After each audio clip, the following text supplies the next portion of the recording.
In front of me is the DOOGEE Tab E3 Pro, and today I would like to show you how you can turn on or turn off adaptive brightness.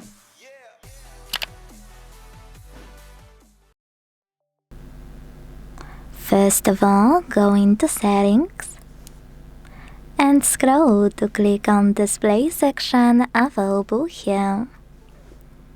Now use this switcher next to adaptive brightness to either switch it on or turn it off. If you want to, you can even tap on adaptive brightness on the left and this way manage it thanks to this switcher, but also read all of those informations. Thanks so much for watching. If you enjoyed this video, don't forget to leave a like, comment and subscribe. Bye!